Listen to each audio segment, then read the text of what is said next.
प्रणाम सर। प्रणाम जी, प्रणाम। मंत्र बोलेंगे। वसुदेवसुतं देवं कंसचाणूरमर्दनं देवकी परमानन्दं कृष्णं वन्दे जगद्गुरुम्। ओम शांति शांति शांति। रिलैक्स।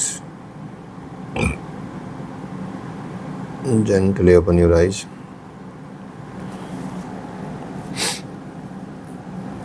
कौन सा अध्याय चल रहा है? प्रणाम जी। कौन सा अध्याय चल रहा है, याद है आपको? हाँ, कौन सा चैप्टर पढ़ रहे हो तुम लोग?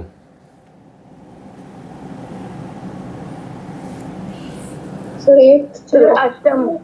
अष्टम। अच्छा, 8वां चल रहा है। 8वां अध्याय। अच्छा, क्या नाम है इस अध्याय का?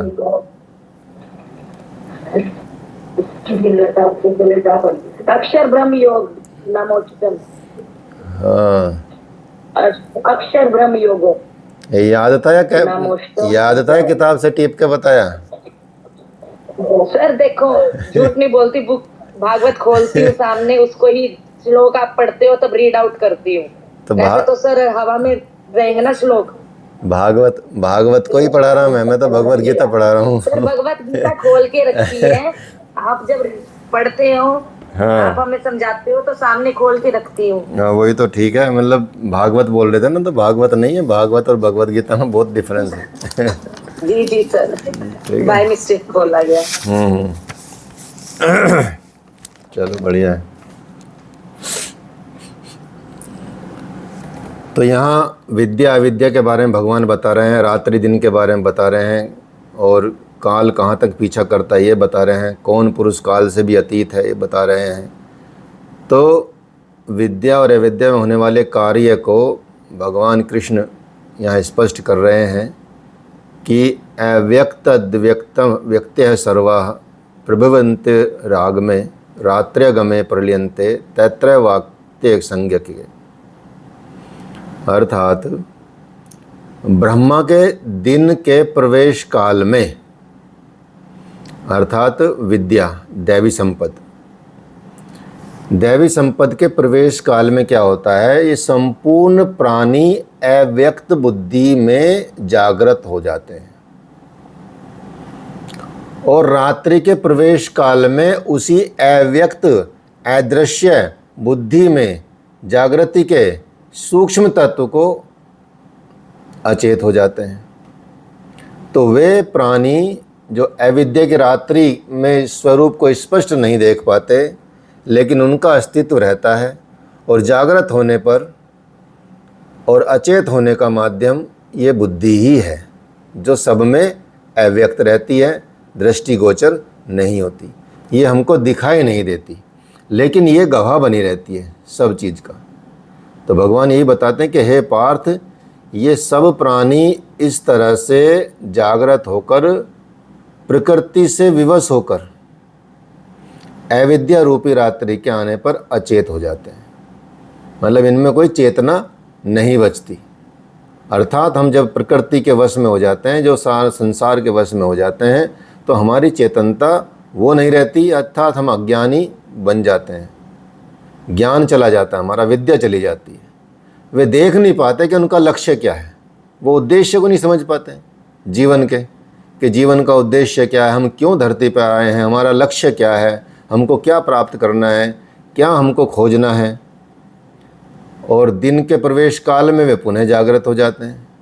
जब तक बुद्धि है तब तक इसके अंतराल में विद्या और अविद्या का क्रम चलता रहता है, तब तक वह साधक ही है, महापुरुष नहीं बना। जब तक इस चाल में उलझा रहेगा, जब तक इस चीज़ में उलझा रहेगा और अविद्या और विद्या का क्रम चलता रहेगा, अर्थात कभी थोड़ा ज्ञान हो गया, कभी ऐसा हो गया, कभी इधर चला गया, कभी उधर चला गया, ठीक है। जैसे कुछ लोग आते हैं योग सीखने के लिए, तो उनसे बोलते हैं कि भाई कितने दिन से योग कर रहे हो? कि जी मैं तो 20 साल से योग कर रहा हूँ। कुछ अंग्रेज बताते हैं कि sir I am doing yoga for more than 20 years but it's on and off. मगर ये सही है भाई, तुम्हारा ऑफ करके रखते हो ज़्यादा, ऑन कभी कभी करते हो, ठीक है। मगर what is on and off? इस yoga is the thing to do on and off, और do it continuously for a long time till your liberation. या यू आर राइट सर, बस डूइंग ऑन एंड ऑफ। मगर ठीक है, तुम on and of ही रहोगे, कोई बार बार बटन तुम्हारा दबता रहेगा, बार बार जागते रहोगे। यही है तुम्हारा मृत्यु और जन्म का चक्कर चलता रहता है, ठीक है। ऑफ हो गए जाग गए, ऑफ हो गए जाग गए, तो यही अविद्या का क्रम चलता रहता है, ठीक है। तो एक तो ब्रह्म अर्थात बुद्धि अव्यक्त है, इंद्रियों से दिखाई नहीं पड़ती। इससे भी परे जो सनातन अव्यक्त भाव है, जो सारे भूतों के नष्ट होने पे भी नष्ट नहीं होता, अर्थात विद्या में जो जागरूकता रहती है, सचेत हैं, और अविद्या में अचेत हैं, दिन में उत्पन्न और रात में विलीन भाव वाले हैं, और अव्यक्त ब्रह्मा के मिट जाने पर भी वह सनातन अव्यक्त भाव मिलता है, कभी नष्ट नहीं होता है।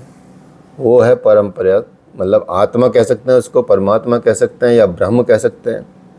तो बुद्धि में, हमारी बुद्धि में होने वाले ये दोनों उतार चढ़ाव जब मिट जाते हैं, जब इनका अंत हो जाता है या इनका विलय हो जाता है आपके ज्ञान के साथ, तब सनातन अव्यक्त भाव मिलता है, तब आपको अव्यक्त भाव मिलता है। जो भगवान बोलते हैं कि जो मेरा परम धाम है, वही मेरा परम धाम है।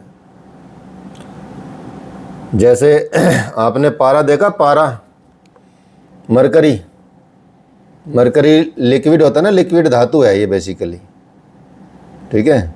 लिक्विड धातु है, ऐसी लिक्विड अब लिक्विड बनने लगे हैं, क्या लिक्विड रोबोट कह सकते हैं, लिक्विड रोबोट भी अब नए आ जाएंगे कुछ दिनों में, कुछ वर्षों में आप देखेंगे कि लिक्विड रोबोट आ जाएंगे जो बहते हैं, पारे की तरह बहेंगे, ठीक है।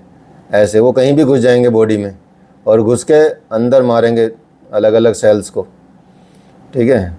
जो भी कैंसर की होगी, बीमारी होगी, अंदर जाके ठीक कर देंगे चुपचाप, और बाहर निकल आएंगे। जैसे पसीना बाहर निकल आता है, ऐसे ही वो रोबोट बाहर निकल आएंगे अपना काम करके, तो वो बन जाएगा। तो यही है। तो पारा जो होता है, आपने देखा होगा, पारे का शिवलिंग देखा होगा आपने, किसने देखा पारे का शिवलिंग? देखा नहीं है अभी तक? क्या बात कर रहे हो। इस बार जब हरिद्वार आओगे, हर की पौड़ी पे घूम के आना, पारे का शिवलिंग देख के आना, ठीक है। अलग अलग शिवलिंगों की अलग अलग महत्ता है, क्रिस्टल का शिवलिंग की अलग महत्ता है, पारे का शिवलिंग की अलग महत्ता है, ठीक है। तो पारे का शिवलिंग क्या होता है? पारा उसको ठोस रूप में होता है, वो शिवलिंग जो होता है ठोस रूप में होता है, और पारा होता है लिक्विड रूप में। तो जब उसकी पहचान क्या है असली में, कि वो पारे का असली है, तो जो लिक्विड पारा होता है, लिक्विड पारे को यदि उस पारे पे टच करोगे ना आप, उस शिवलिंग पे, वो तो सॉलिड है और वो लिक्विड है, लिक्विड पे टच करोगे तो वो लिक्विड गायब हो जाएगा, उसी में वो मिल जाएगा, उसको पता भी नहीं चलेगा, उसमें समा जाएगा एकदम। बाकी कुछ भी डालोगे लिक्विड तो बह जाएगा ना, गिर जाएगा नीचे। लेकिन जैसे ही उस पर पारा रखोगे, पारा हर की पैड़ी में किस जगह है? बहुत जगह है हर की पैड़ी में, तो बस पैड़ी पे ही नहीं है, पैड़ी के पीछे मार्केट है उसमें है, ठीक है। हर की पैड़ी का मतलब मार्केट में, ठीक है। मार्केट में पीछे की तरफ एक गली जाती है, वहाँ पे है, ऋषिकेश में है, कहीं भी मिल जाएगा।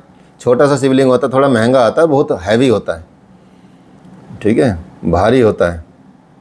पारे का श्री यंत्र भी होता है, पारे का शिवलिंग भी होता है, ठीक है, उसका ये है। तो श्री यंत्र भी बनते हैं, सब मिलते हैं। तो ऐसा ही है, जो उसमें मिल जाते हैं, अर्थात तो उसकी तरह मिल जाएंगे तो एक हो जाएंगे, आपको पता भी नहीं चलेगा, फिर आप और उसमें कोई भेद नहीं रहेगा। तो भगवान ये बता रहे हैं कि वो जब आप ऐसे हो जाएंगे तो वो मेरा ही परम धाम है, समझिए। तो जब सनातन अव्यक्त भाव को प्राप्त हो गया तो बुद्धि भी उसी भाव में रंग जाती है, अर्थात वो भी उसी के जैसी हो जाती है और उसी भाव को धारण कर लेती है। इसलिए वो बुद्धि स्वयं में मिट जाती है और उसके स्थान पे क्या आ जाता है? अव्यक्त भाव ही शेष रहता है। अव्युक्त अक्षर है। इत्युक्तस्तमाहु परमाम गतिम यम प्राप्य न निर्वंतन्ते तद्धाम परम मम। कि उस सनातन अव्यक्त भाव को अक्षर, अक्षर मतलब अविनाशी, अक्षर, वैसे अक्षर किसको बोलते हैं नॉर्मल भाषा में? चावल को। किसको? सर अक्सर अक्षर, अक्षर, अक्षर पूछ रहा हूँ। अक्षर एक एक शेर है। अक्षर किसे बोलते हैं? भाषा के हमारे जो स्वर व्यंजन होते हैं। हाँ, मतलब लेटर्स को बोलते हैं, शब्द को बोलते हैं? लेटर्स को बोलते हैं। हाँ, लेटर्स को बोलते हैं। मतलब लेटर से मिलके शब्द बनता है, लेटर्स को जोड़ के बनाया जाता है शब्द, और शब्द में व्यंजन भी होते हैं और वोवेल भी होते हैं। तो अक्षर वो होते हैं, ठीक है। यहाँ अक्षर का मतलब जिसका कभी विनाश ना हो। ऐसा कौन सा अक्षर है अविनाशी? ऐसा अक्षर बताइए। लेटर। ओम। ओम अभी पिछले जब भी पढ़ा है ना कठोपनिषद में, उसमें बताया, छोटी सी व्याख्या की है ओम की, उसमें छोटी सी, ज़्यादा बड़ी नहीं है। बड़ी व्याख्या भी आएगी दूसरे उपनिषद में, वो भी आप पढ़ेंगे, ठीक है। तो ओम ही वो अविनाशी तत्व, वही ब्रह्म है, वही परमात्मा है, वही वो है जिसको आपको प्राप्त करना है। वो है अविनाशी अक्षर, उसी को परम गति कहते हैं। भगवान बोलते हैं कि वही मेरा परम धाम है, जिसे प्राप्त होकर मनुष्य कभी पीछे नहीं आते। पीछे नहीं आते का मतलब पुनर्जन्म नहीं होता, कभी पीछे नहीं आते। और इस सनातन अव्यक्त भाव की प्राप्ति का विधान है।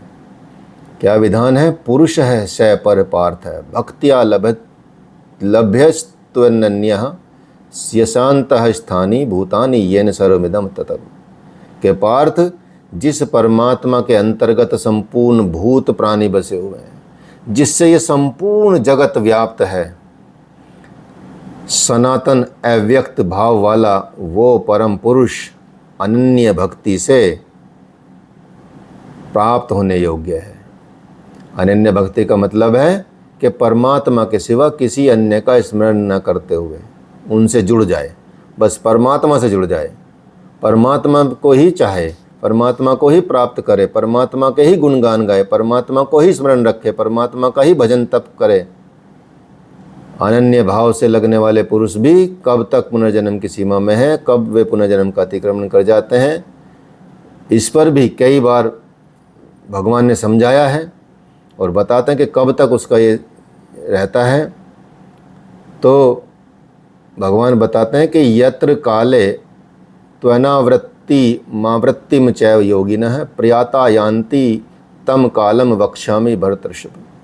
हे अर्जुन, जिस काल में शरीर को त्याग कर गए हुए योगी जन पुनर्जन्म नहीं पाते, और जिस काल में शरीर त्यागने पर पुनर्जन्म पाते हैं, वो मुझसे सुनो, मैं उसके बारे में बताता हूँ। उस वक्त का मैं वर्णन करता हूँ कि जिस वक्त योगी जन पुनर्जन्म नहीं पाते और जिस काल में शरीर त्यागने पर पुनर्जन्म पाते हैं, उस वक्त का, उस काल का मैं तुम्हें वर्णन करता हूँ।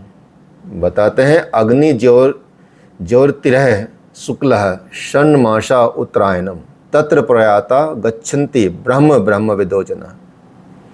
के शरीर का संबंध का त्याग करते समय जिनके समक्ष ज्योतिर्मय अग्नि जल रही हो, दिन का प्रकाश फैला हो, सूर्य चमक रहा हो, शुक्ल पक्ष का चंद्र बढ़ रहा हो और उत्तरायण का सुंदर आकाश हो, निरभ्र हो, उस काल में प्रयाण करने वाले ब्रह्मवेत्ता योगी जन ब्रह्म को प्राप्त होते हैं। अर्थात भगवान ने ये समय बताया है कि इस वक्त जिसका शरीर पूरा होगा, इस वक्त जिसका शरीर पूरा होगा, शरीर के संबंध का त्याग करेगा, जिस वक्त ज्योतिर्मय अग्नि जल रही हो या कोई उसका मतलब ध्यान वाली बात है कि यदि यहाँ पे अग्नि जल रही है, यहाँ ज्योति दिख रही है उसको, साथ में सामने यदि कोई उसने ज्योति जलाई हुई है, दिन का प्रकाश फैला हुआ है, सूर्य चमक रहा हो, शुक्ल पक्ष का चंद्र बढ़ रहा हो, उत्तरायण का सुंदर आकाश हो, उस काल में प्रयाण करने वाले ब्रह्मवेत्ता कोई भी नहीं, ऐसा नहीं कि कोई भी हो जाएगा, जो ब्रह्म को चाहने वाले हैं, जो ब्रह्म को प्राप्त करने वाले हैं, ब्रह्मवेत्ता योगी जन, जो योगी जन है। ऐसा नहीं कि सुन लिया कि हाँ बस इस टाइम मरेंगे तो उसी टाइम जहर की गोली खा लें कि भाई चलो भगवान को प्राप्त हो जाएंगे। तो भगवान ने पहले ही बता दिया कि भाई टाइम से मतलब नहीं है, मेन बात है वो वाले गुण होने चाहिए, ब्रह्मवेत्ता हो, योगी जन हो, वही ब्रह्म को प्राप्त करते हैं। फिर भगवान उसी के अनुसार वो चुनता है समय। इसलिए निकलते हुए सूरज के समय ब्रह्म मुहूर्त में तो अग्नि ब्रह्म तेज का प्रतीक है, दिन विद्या का प्रकाश है, शुक्ल पक्ष निर्मलता का द्योतक है, विवेक वैराग्य शम दम तेज प्रज्ञा ये षड्वर्ष्य सन्मास है, और ऊर्ध्वरेता स्थिति ही ना उत्तरायण, अर्थात आपकी स्थिति ऊर्ध्वगामी हो, आप ऊर्ध्वगामी बढ़ रहे हो, आप में विद्या का ज्ञान का प्रकाश हो, आप में ब्रह्म तेज की अग्नि हो, आप शुक्ल पक्ष की निर्मलता हो आपके अंदर, ये गति यदि होती है तो, और प्रकृति से हमेशा अलग रहे हो, अर्थात प्रकृति को छोड़ दिया हो आपने, अर्थात जो संसार का बंधन है, मोह माया है, विषय हैं, उनको छोड़ दिया हो, तो इस अवस्था में जाने वाले जो ब्रह्मवेत्ता योगी जन होते हैं वो ब्रह्म को प्राप्त होते हैं, उनका पुनर्जन्म नहीं होता। लेकिन जो दूसरे जो कुछ भी लोग इसको प्राप्त नहीं कर पाते, जिनकी अभी साधना पूरी नहीं होती, उस पर भगवान कहते हैं धूमो रात्रिस्त तथा कृष्ण षण मासा दक्षिणायनम तत्र चांद्रमसम ज्योतिर्योगी प्राप्य निवर्तते। अर्थात जिसके काल में धुआं फैल रहा हो, योगाग्नि, अग्नि यज्ञ में प्रक्रिया में पाई जाने वाली अग्नि का स्वरूप, किंतु धुएं से आच्छादित हो, अविद्या की रात्रि हो, अंधेरा हो, कृष्ण पक्ष का चंद्रमा क्षीण हो रहा हो और कालीमा का बाहुल्य हो, सारे सठ विकार, उसमें सठ वो बताएं पुण्य है, यहाँ सठ विकार बताए हैं, काम, क्रोध, लोभ, मोह, मद और मत्सर। ठीक है, मद मतलब वही अहंकार, और मत्सर मतलब काम तो सब जानते होंगे, क्रोध जानते हो, काम जानते हो, क्रोध जानते हो, लोभ भी जानते होंगे, मोह भी जानते होंगे, मद मतलब वही अपने मद में चूर अहंकार, ठीक है, वो मान के चलिए, और मत्सर, मत्सर का मतलब क्या, ये सब चीज़ें ना आयुर्वेद में भी हैं, इन सब चीज़ों से मानसिक रोग होते हैं, मानसिक विकार आते हैं, और मानसिक विकार से फिर शारीरिक विकार आते हैं। ये मन आदि को दूषित करते हैं और मन आदि दूषित होकर फिर शरीर दूषित होता है, ये वो विकार हैं। तो मत्सर का मतलब नहीं पता किसी को?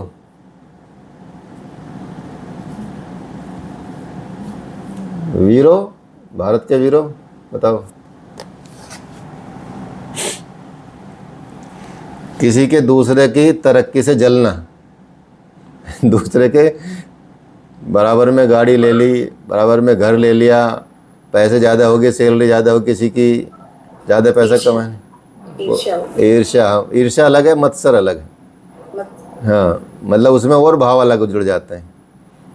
ईर्ष्या तो बिना बात के भी कर लेगा कोई, ठीक है कई बार उसको लेने देने ईर्ष्या वाले, लेकिन सिर्फ खास संपत्ति से हिसाब से।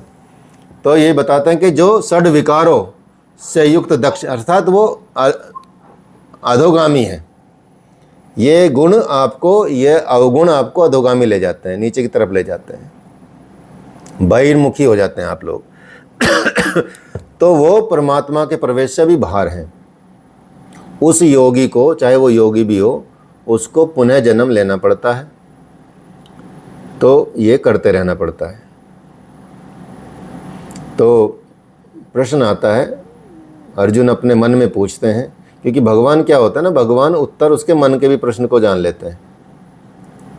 अर्जुन के मन के प्रश्न को भी भगवान जान लेते हैं, तो फिर उत्तर देते हैं। आप देखेंगे अर्जुन ने ज़्यादा क्वेश्चन नहीं पूछे 2-3 चैप्टर में, भगवान अपने आप ही सब बता रहे हैं उसकी भावनाओं को समझ के। ठीक है, तो वो पूछते हैं कि क्या शरीर के साथ उस योगी के साधना नष्ट हो जाती है, क्या ऐसा होता है? तो भगवान बताते हैं, शुक्ल कृष्णे गति होते जगत शाश्वते मते एक यातना वृत्ति मन्य वर्तते पुनः। के ऐसे शुक्ल और कृष्ण दोनों प्रकार की गतियां जगत में शाश्वत हैं, अर्थात कोई भी किया हुआ साधन का विनाश नहीं होता। जो भी आपने थोड़ा भी साधन किया उसका विनाश नहीं होगा, कभी भी साधन का विनाश नहीं होता। एक शुक्ल अवस्था में प्रयाण करने वाला पीछे न आने वाली परम गति को प्राप्त होता है, और दूसरी अवस्था में जिसमें उसने क्षीण प्रकाश या अभी कालिमा है ऐसी अवस्था में को गया हुआ है, पीछे लौटता है, जन्म लेता है, और जब तक पूर्ण प्रकाश नहीं मिलता तब तक उसे भजन करना है। यह प्रश्न कंप्लीट होता है। इसलिए इसके लिए साधन पुनः साधन पर बल भगवान देते हैं कि नैते श्रुति पार्थ जान योगी मुहूर्ति कश्चन तस्मात् सर्वेषु कालेषु योग युक्तो भव अर्जुन। हे अर्जुन, इस तरह से मार्गों को जानकर कोई भी योगी मोहित नहीं होता। वो जानता है कि पूर्ण प्रकाश पा लेने पर ब्रह्म को प्राप्त होगा।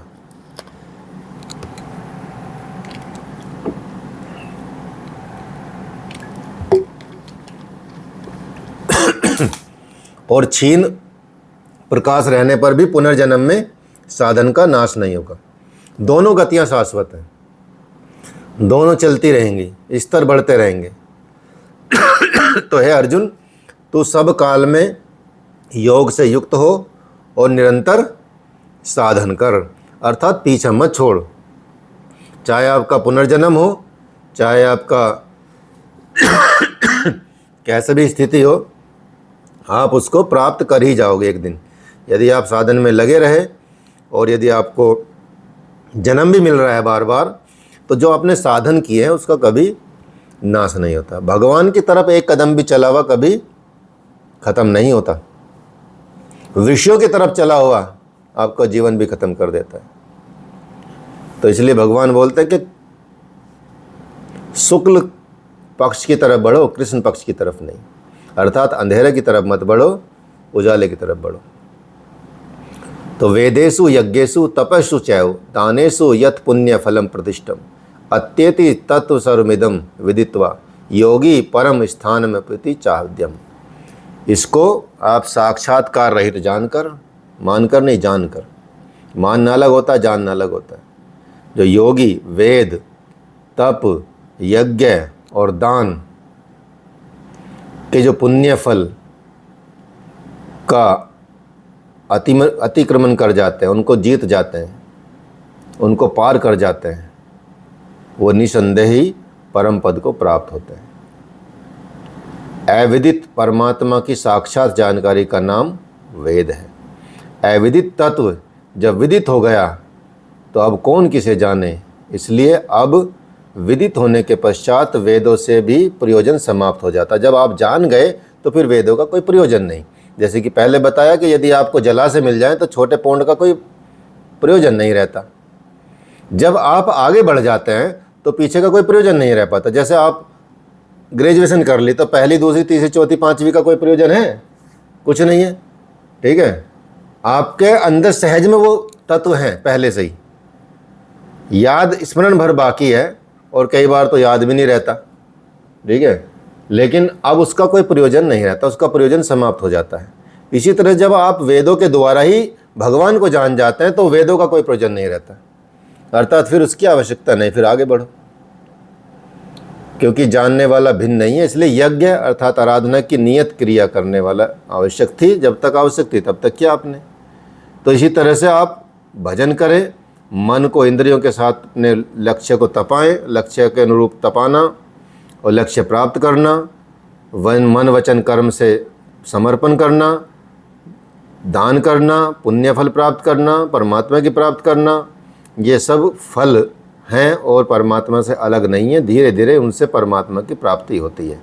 तो वो है योगी जो यज्ञ तप दान, जो योगी यज्ञ तप दान इत्यादि के फल को भी पार कर जाता है, उसको भी प्राप्त कर लेता है, वो अंततः परम पद को प्राप्त कर जाता है, वो परम पद को प्राप्ति पा जाता है उसकी। ठीक है, तो ये है आपका 8वां चैप्टर। ओम तत्सदिति श्रीमद् भगवद गीता सोपनिषत्सु ब्रह्म विद्यायाम योग शास्त्रे श्री कृष्ण अर्जुन संवादे अक्षर ब्रह्म योगो नामष्टोध्याय। अक्षर ब्रह्म योग, जिसका कभी नाश नहीं होता, ऐसा योग। हरिओम तत्सर तत्सत। इसकी भी व्याख्या की है बाद में ना, भगवान ने इसकी ओम तत्सदिति की व्याख्या की है, बाद में आएगा 17वें चैप्टर में, 17वें 18 में। ठीक है, अभी ये आपका 8वां चैप्टर कंप्लीट हुआ, 9वां चैप्टर करेंगे। इसमें कोई प्रश्न हो तो पूछ सकते हैं। ये जो पहले भी हमने ये पढ़ा कि शुक्ल पक्ष का और दिन का और उत्तरायण और दक्षिण का, तो ये रूपक है या ये एक्चुअल टाइम का बता रखा कि उस टाइम में ये रूपक बताया, मतलब ज्ञान का यदि उत्थान हो रहा है तो वो शुक्ल पक्ष है आपका। ठीक है, ये असली शुक्ल पक्ष से लेना देना नहीं, असली वाले से लेना देना नहीं है। मतलब उसी को आप उजाला कहेंगे, उसी को आप प्रकाश कहेंगे, उसी को आप ऊपर की तरफ, और दक्षिणायन का मतलब नीचे की तरफ, उत्तरायण का मतलब ऊपर की तरफ। ठीक है, ये तो समझाने के लिए बताए गए हैं। ठीक है, उस काल में ऐसी चीज़ें बताई गई हैं। ठीक है।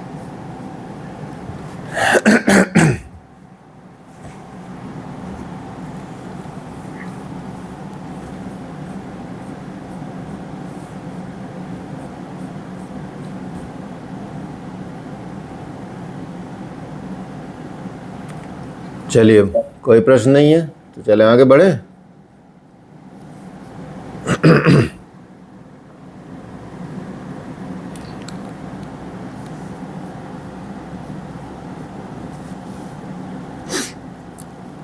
चलो फिर ठीक है, 9वां अध्याय शुरू करते हैं। ओम, मतलब 50% पे पहुंच गए हैं ऑलमोस्ट। ठीक है, 11वां 10वां और 11वां थोड़ा सा बड़ा है, फिर थोड़े थोड़े छोटे भी आ जाते हैं अध्याय। 17 अध्याय तक इसमें है आपका। 18वां अध्याय भी एक बार रिवीजन कर लेंगे, थोड़ा जल्दी जल्दी वाला, तो आपको समझ आ जाएगा। ओम श्री परमात्मने नमः। अथ 9वां अध्याय। तो यहाँ आप देखेंगे भगवान ने सब यहाँ वर्णन किया है, संपूर्ण कर्म क्या है, संपूर्ण अध्यात्म का, अधिदेव का, अधिभूत का, अधि यज्ञ का, ब्रह्म का, परम गति कैसे प्राप्त होएगी, क्या परम धाम है, वो बताया है। तो इस अध्याय में भी भगवान खुद ही चर्चा करते हैं योग युक्त ऐश्वर्य या योग युक्त पुरुष का ऐश्वर्य क्या है, उसकी विभूतियाँ क्या हैं, और सब में व्याप्त रहने पर भी वह कैसे निर्लेप रहता है, और करते हुए भी वैसे कैसे करता है। उस तरह से उस पुरुष के जो स्वभाव हैं, प्रभाव हैं, उस पर भगवान ने प्रकाश डाला है। इसमें योग को आचरण में ढालने की बात की है भगवान ने, कि योग को अब आचरण में ढालो। ठीक है, योग को सिर्फ पढ़ना नहीं है, योग को आचरण में ढालना है। ठीक है, उसको जीवन में उतारना है। जब जीवन में उतारेंगे तो ही आपको योग के लाभ दिखाई देंगे, तभी आपको पता चलेगा कि हाँ भाई योग का मतलब इस तरह से लाभ होता है, योग से हमको क्या प्राप्त होता है। सिर्फ प्राणायाम कहने से ही, पढ़ने लिखने से ही प्राणायाम नहीं आएगा। ठीक है, जैसे यूट्यूब पे देख के गाड़ी कैसे चलाई जाती है, ऐसे गाड़ी नहीं आती, गाड़ी चलानी पड़ती है तब गाड़ी आती है, ठीक है। नहीं तो यूट्यूब पर आप मास्टर बन जाएं, बल्कि टीचर बन जाएंगे कैसे चलाई जाती है, ठीक है। लोगों को एजुकेशन दे सकते हो, बहुत लोग आपके फॉलोअर बढ़ जाएंगे, लेकिन आपको खुद ही गाड़ी चलानी नहीं आती, जैसे निकलेंगे बाहर ठोक डालेंगे, ठीक है।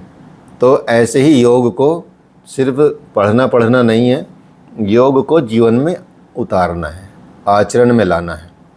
उसी आचरण से आपके स्वभाव में परिवर्तन आएगा, आपके मन में परिवर्तन आएगा, आपका चित्त स्थिर होएगा, आपकी बुद्धि स्थिर होएगी, ठीक है। आपका जो एनर्जी है वो ऊर्ध्वगामी होगी, उसका सदुपयोग हो पाएगा, ठीक है। और आप ज़्यादा विश्व के काम आ सकते हैं ऐसा आचरण करने से। तो इस पे भगवान ने बताया कि आचरण में ढालें, और जो देवता आदि आने वाले विघ्न हैं उनसे सतर्क भी भगवान करते हैं। और भगवान ने बल दिया है कि परमात्मा की शरण में जाओ, वहीं आपका कल्याण होगा। तो ये राजविद्या राजगुह्य योग है। गुह्यतम मतलब रहस्य बताया भगवान ने इसमें बताया है रहस्य, गूढ़ रहस्य का इसमें अवलोकन किया है, मतलब प्रस्तुत किया भगवान ने।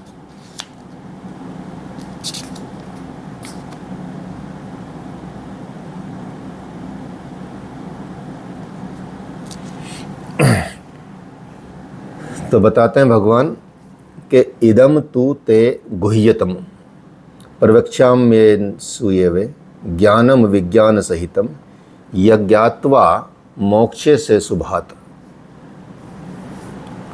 योगेश्वर भगवान कृष्ण कहते हैं कि अर्जुन, असूया मतलब ईर्ष्या जैसे तत्व,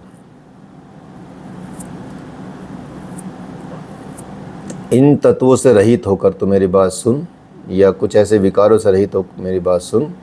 और ये मैं तेरे लिए बता रहा हूँ, ये बात जो बात परम गोपनीय है, उस ज्ञान को जो परम गोपनीय है, अब मैं उस ज्ञान को विज्ञान सहित कहूँगा।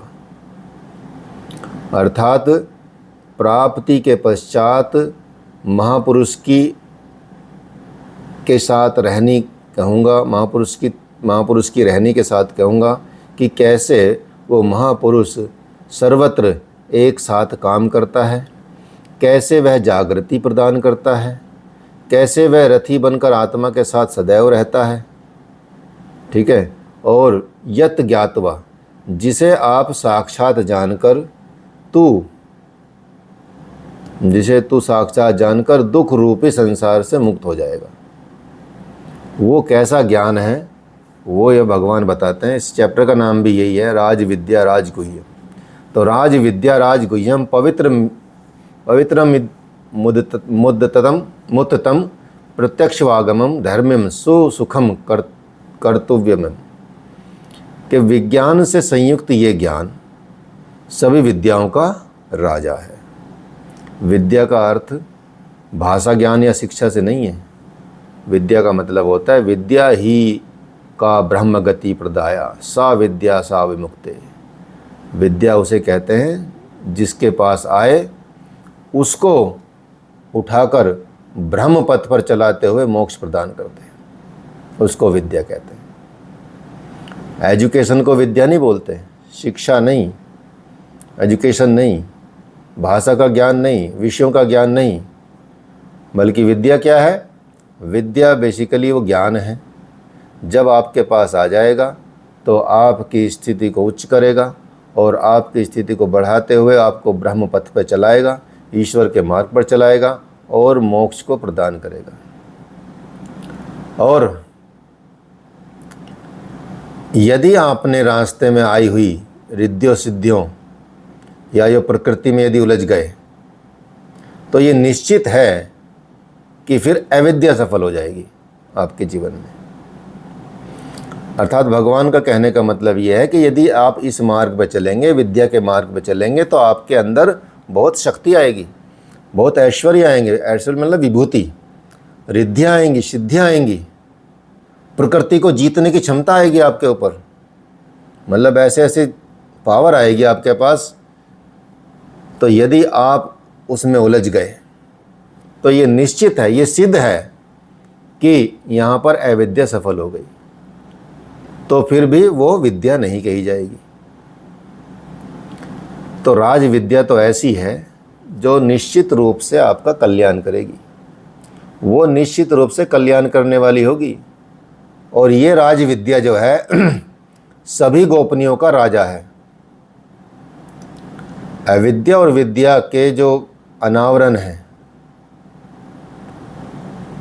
जब आप योग युक्त होकर वो अनावरण हटा देते हैं, अनावरण कर देते हैं, उसका जो आवरण है उसका अनावरण कर देते हैं, उसके पश्चात परमात्मा का मिलन होता है। ये अति पवित्र है, उत्तम है और प्रत्यक्ष फल देने वाली है। मतलब एक तो बहुत पवित्र है ये विद्या, सबसे ज़्यादा उत्तम है और आपको प्रत्यक्ष रूप से फल देगी। कैसा प्रत्यक्ष? कि इधर करो या उधर लो, इधर यह अंधविश्वास नहीं है। इस जन्म में साधन करो, फल कभी दूसरे जन्म में मिलेगा। ऐसा नहीं कि इस जन्म में साधन करोगे इसी में प्राप्त हो जाएगा, क्योंकि साधन ही ऐसा है, प्राप्ति ही ऐसी है, प्राप्ति सर्वोच्च है। तो भगवान तो कई कई जन्मों तक नहीं मिलते, लेकिन यदि साधना छोड़गी तो फिर तो जीवन में नहीं मिलेंगे। ये परम धर्म परमात्मा से संयुक्त विद्या है, इसलिए विज्ञान सहित यह ज्ञान सरल और अविनाशी है। इसलिए कहने में भी सरल है, करने में भी सरल है। तो भगवान ने अध्याय 2 में भी बताया था कि अर्जुन, इस योग में बीज का नाश नहीं होता। दूसरे अध्याय में बता चुके हैं भगवान कि जब आप इसको चलते हैं, इसकी तरफ चलते हैं, तो इस योग में क्या है? बीज का नाश नहीं है। इसका थोड़ा सा भी साधन आप शुरू कर दें, थोड़ा सा भी शुरू कर देंगे तो एक वक्त ऐसा आएगा जब आप जन्म मरण के महान भय से आपको ये उद्धार कर देगा। आपने साधन शुरू किया तो फिर भगवान अगले जन्म में आपको उस साधन से शुरुआत कराएगा। तो ऐसा भगवान ने कई बार बता दिया है। 6ठे अध्याय में भी अर्जुन ने पूछा था कि भगवान, शिथिल प्रयत्न वाला साधक नष्ट भ्रष्ट तो नहीं हो जाता? कि जो थोड़ा हल्का कर रहा, प्रमाद कर रहा उसमें, लेकिन साधन कर रहा है। तो भगवान ने बताया था कि अर्जुन, पहले तो कर्म समझना आवश्यक है, समझने के बाद थोड़ा भी साधन पार लग गया, अगर थोड़ा सा भी साधन पार लग गया तो उसका किसी भी जन्म में विनाश नहीं होता, बल्कि उस थोड़े से अभ्यास के प्रभाव से हर जन्म में वो करता है, आगे बढ़ता है और वो अगले जन्मों के परिणाम में वहीं पहुंच जाता है जहां जिसका नाम परम गति और परमात्मा है। तो उसी को भगवान कृष्ण कहते हैं, यहाँ भी कहते हैं कि ये साधन करने में बड़ा सुगम है। इतना सुगम है कि आपका छूटेगा नहीं। सोचिए, कर लो, बस लगन में लग जाओ लग गए तो भगवान छोड़ने नहीं देंगे आपको। वो आपका अगला जन्म उसी हिसाब से देंगे कि भाई अब इस जन्म में अब इसको आगे प्राप्त कराना, तो कहाँ प्राप्त कराए, कहाँ इसकी ऐसी व्यवस्था मिले, इसका माहौल मिले ऐसा कि जहाँ ये साधना कर सके और इस लेवल पे पहुँच सके, तो भगवान वहाँ तक पहुँचा देते हैं। तो इसलिए बोल रहे हैं कि भगवान कि ये कभी विनाश नहीं होता, इसमें किसी भी जन्म में विनाश नहीं होता। अविनाशी है ये साधन, जिसका विनाश नहीं होता और सुगम भी है। लेकिन इसके लिए क्या चाहिए? जरूरी है श्रद्धा का होना। श्रद्धा बहुत जरूरी है, नितांत आवश्यक है। श्रद्धा के बिना संभव नहीं है। यदि योग में श्रद्धा नहीं होगी तो योग ही नहीं कर पाएंगे आप। तो इसलिए भगवान बताते हैं कि अश्रद्धाना पुरुषा धर्मस्यायस परंतप अप्राप्य माम निर्वंदन्ते मृत्यु संसार वर्तमनि। के परंतप अर्जुन, इस धर्म में थोड़ा सा भी साधन करने पर कभी विनाश नहीं होता। लेकिन जो श्रद्धा रहित पुरुष, श्रद्धा रहित पुरुष मतलब एक इष्ट में मन को केंद्रित न रखने वाला पुरुष, मुझे न प्राप्त होकर संसार क्षेत्र में भ्रमण ही करता रहता है। इसलिए श्रद्धा अनिवार्य है। इसलिए भगवान ने बताया, उस पर खास बल दिया कि आप यदि योग का साधन भी कर रहे हैं तो आपको पूर्ण श्रद्धा होनी चाहिए। बताया ना महर्षि पतंजलि ने भी 14वें श्लोक में शायद बताया है पहले चैप्टर के, सैतु दीर्घ काल निरंतर्य सत्कार सेवितो दृढ़ भूमि। अभ्यास जो करना है वो लंबे काल तक करना है, निरंतर करना है, सत्कार सेविता, सत्कार के साथ, श्रद्धा के साथ, परम श्रद्धा के साथ करना है, तो ही योग ये दृढ़ भूमि होता है, मतलब दृढ़ता होती है आपके अंदर आती है। तो क्या आप संसार से भी परे हैं? तो इस पर भगवान कहते हैं कि मया तदमिदम सर्वम जगत व्यक्त मूर्तिना मत स्थानी सर्वभूतानि न चाहम तेष्य अवस्थितः, कि मुझे या मुझ अव्यक्त स्वरूप से ये सारा जगत व्याप्त है। मैं जिस स्वरूप में स्थित रहता हूँ, मैं जिस स्वरूप में स्थित हूँ वह सर्वत्र व्याप्त है। सारे प्राणी मुझ में स्थान पाए हुए हैं, लेकिन मैं उनमें स्थित नहीं हूँ, वो मुझ में है, क्योंकि मैं अव्यक्त स्वरूप में स्थित रहता हूँ। मैं व्यक्त नहीं रहता, मैं व्यक्त रहता तो उसमें मिलता, लेकिन मैं अव्यक्त हूँ, मुझ में समाये हुए हैं सब। ऐसा नहीं कि मैं उसमें समा जाऊँगा, मेरा तो रूप ही विशाल है। तो महापुरुष जिस अव्यक्त स्वरूप में स्थित होते हैं वहीं से शरीर छोड़कर उसी अव्यक्त से तर जाते हैं, या उसी स्तर से ही बात करते हैं, आगे बढ़ते हैं। तो यही भगवान बता रहे हैं कि ये स्पेशली सब भूत भी मुझ में स्थित नहीं है, क्योंकि वे मरण धर्मा है, प्रकृति के आश्रित रहते हैं। लेकिन मेरी योग माया के ऐश्वर्य को देखकर ये जीवधारियों को उत्पन्न और पोषण करने वाला मेरा आत्मा भूतों में स्थित नहीं रहता। मैं तो आत्मा में स्थित रहता हूँ, भूतों में स्थित नहीं रहता है। ठीक है, इसलिए मैं आत्मस्वरूप हूँ, इसलिए मैं इन भूतों में स्थित नहीं हूँ। यही योग का प्रभाव है। इसलिए स्पष्ट करने से भगवान उदाहरण देते हैं कि जैसे आकाश से ही उत्पन्न होने वाली महान वायु आकाश में सदा स्थित है, लेकिन उससे कभी मलिन नहीं कर पाता। वायु कभी आकाश को मलिन नहीं कर पाता। वैसे संपूर्ण भूत मुझ में स्थित है, ऐसा जान। ठीक इसी तरह से मैं आकाशवत निर्लेप हूँ, मैं भी अटैच नहीं होता, वे मुझसे मलिन नहीं कर पाते। यही योग का प्रभाव है। यही इसलिए तो बता रहे कि जब अगर भगवत गीता पढ़ेंगे तो ये मलिन नहीं होगी। ठीक है, आप किसी भी स्थिति में पढ़ सकते हैं। ठीक है, ये कभी मलिन नहीं होगी, ये निर्लेप रहेगी। तो भगवान भी यही बताते हैं कि कोई मुझे, क्योंकि मैं स्थूल रूप में नहीं हूँ, मेरा ऐसा, मैं तो अपने योग माया से प्रकट हो सकता हूँ, योग माया से हट सकता हूँ, आ सकता हूँ, जा सकता हूँ, शरीर धारण कर सकता हूँ, लेकिन मैं जैसे आकाश निर्लेप रहता है वैसे ही मैं निर्लेप रहता हूँ। सर्वभूतानि कौन्तेय प्रकृतिम यान्ति मामिकाम कल्पक्षय पुनस्तानि कल मदो विसृजहम।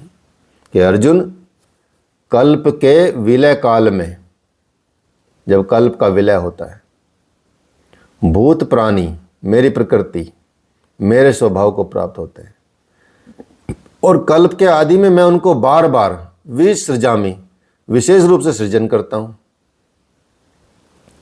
तो थे तो वो पहले से, किंतु विकृत थे, उन्हीं को रचता हूं, उन्हीं को सजाता हूं। जो अचेत है उन्हें जागृत करता हूं, कल्प के लिए प्रेरित करता हूं।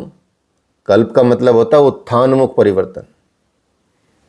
आसुरी संपत्ति से निकलकर जैसे जैसे पुरुष दैवी संपत्ति में प्रवेश करता है, यहाँ से कल्प का आरंभ होता है, और इस ईश्वर भाव को वो प्राप्त हो जाता है।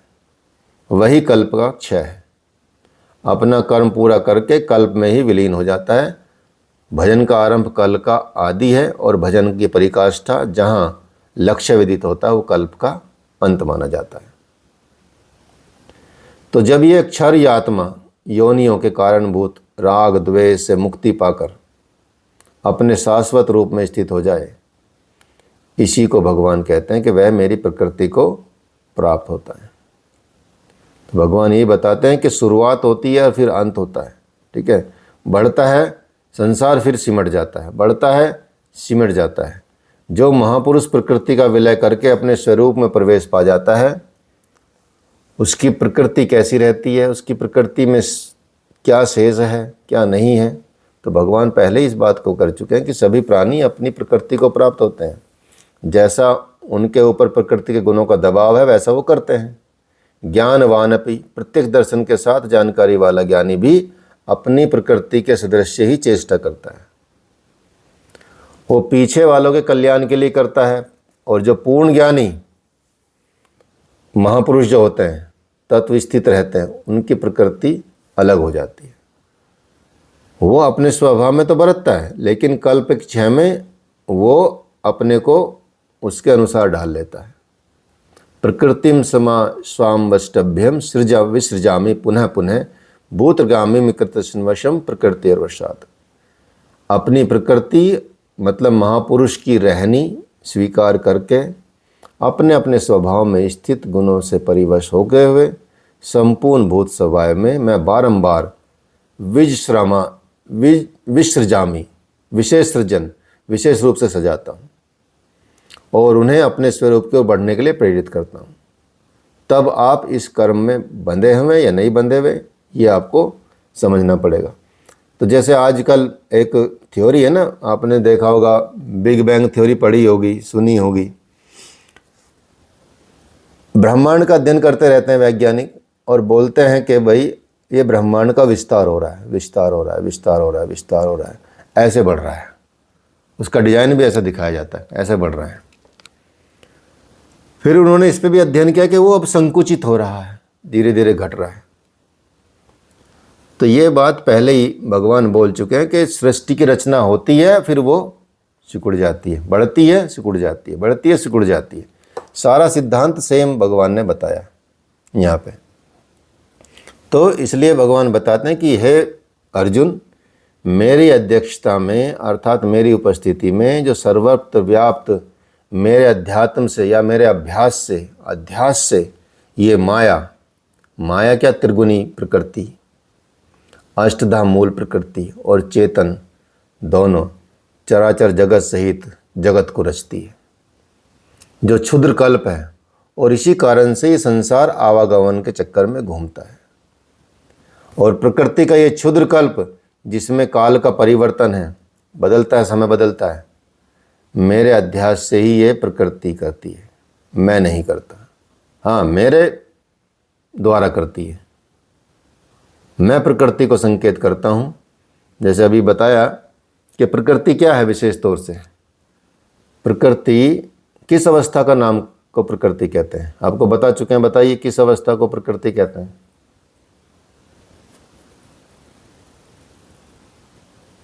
कौन बताएगा?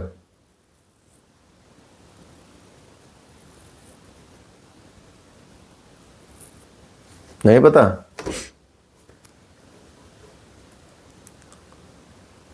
नहीं पता? सर, जो भी हम बाहर देख पाते जैसे पेड़ पौधे, जानवर या पहाड़, समुद्र, ये सब प्रकृति है ना? हाँ, साधारण रूप से तो यही प्रकृति बोला जाता है, लेकिन हम इसको विकृति बोलते हैं। प्रकृति क्या है फिर? ये तो मैंने विकृति बताया था। है तो ये प्रकृति, दिखता तो प्रकृति है, सभी प्रकृति ही बोलते हैं इसको। मतलब आप सही हैं अपनी जगह पे, लेकिन विशेष रूप से ये प्रकृति नहीं है। प्रकृति क्या है? प्रकृति तो मतलब जैसे पुरुष अव्यक्त है, प्रकृति भी अव्यक्त है, अर्थात वो भी दिखाई नहीं देती। क्यों नहीं दिखाई देती? क्योंकि जब प्रकृति साम्य अवस्था में होती है तब इसको प्रकृति बोलते हैं, तब तक उसको दिखाई देने वाली चीज़ नहीं है, अर्थात उसको देख नहीं सकते। लेकिन जब वो साम्य अवस्था बदल जाती है, अर्थात तब साम्य अवस्था नहीं रहती, तीनों गुण बदलने लगते हैं, तो तब ये संसार बनता है, तब ये प्रकृति है। इसको विकृति बोलते हैं। ठीक है, ये विकृति है। अभी सुबह की क्लास वाला वीडियो देख लेना, उसमें सब समझ आ जाएगा। ठीक है, सारा उसमें एक्सप्लेन किया गया प्रकृति और विकृति के बारे में। ठीक है, अव्यक्त और व्यक्त के बारे में। तो वही यहाँ भगवान बताते हैं। तो इसको समझना बड़ा विशेष बात हो जाती है कि आप प्रकृति को प्रकृति समझें, विकृति को विकृति समझें। सुनने में, कहने में, बोलने में सब प्रकृति है। जो भी आपको आंखों से दिख रहा है वो प्रकृति ही है, क्योंकि वो उसी का रूप है बेसिकली, इसलिए प्रकृति बोलते हैं। उसके अन्य रूप नहीं है, उसका अलग से रूप नहीं है, वो प्रकृति का ही रूप है। लेकिन क्योंकि वो विकृत हो गया है इसलिए ऐसा बन गया है। ये विकृति है। जब ये जब साम्यावस्था में आ जाएगी तो सब मिट जाएगा और एक शून्य में आ जाएगा। जब उसमें बदलाव आएगा फिर बदल जाएगा, फिर बाहर फैल जाएगा, बढ़ेगा घटेगा, बढ़ेगा घटेगा, आएगा समा जाएगा। तो इसलिए भगवान बोलते हैं कि सारे भूतों में महान ईश्वर रूप मेरे परम भाव को न जानने वाले मूढ़ लोग मुझे मनुष्य शरीर के आधार वाला मान लेते हैं और तुच्छ समझते हैं। और प्रकृति में ऐसे रट जाते हैं, मतलब प्रकृति में इतने इन्वॉल्व हो जाते हैं, प्रकृति ही उनको सब कुछ सच लगने लगती है। अर्थात वो संसार को ही सच समझने लगते हैं और संसार को सच समझ के, नित्य समझ के वो ऐसा समझ लेते हैं। ठीक है, संपूर्ण प्राणियों के ईश्वर का जो भी महान ईश्वर है उस परम भाव में मैं स्थित हूँ, किंतु जो मनुष्य शरीरधारी मूढ़ लोग हैं वो इसको नहीं जानते।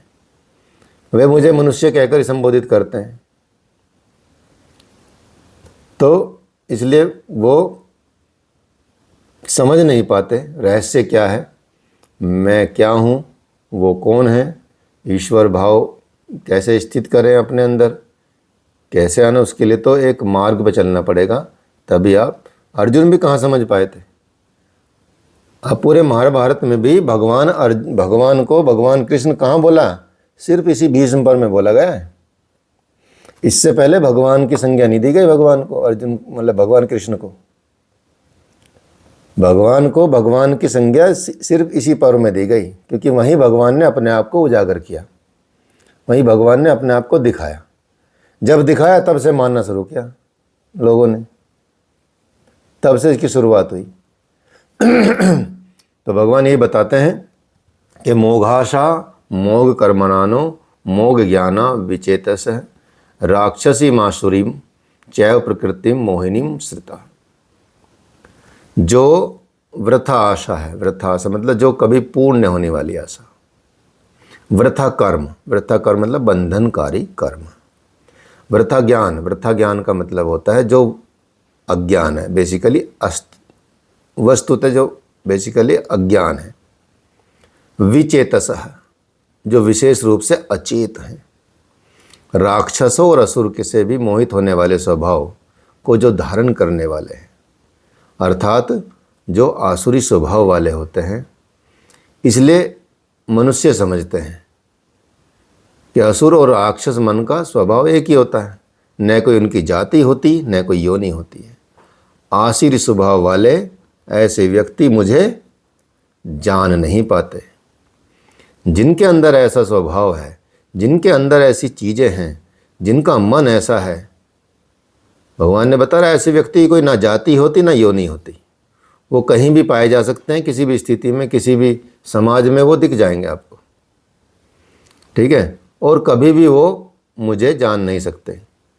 किंतु महात्मा जन जो होते हैं वो मुझे जान जाते हैं, वो मुझे भजते हैं, वो मुझे समझते हैं।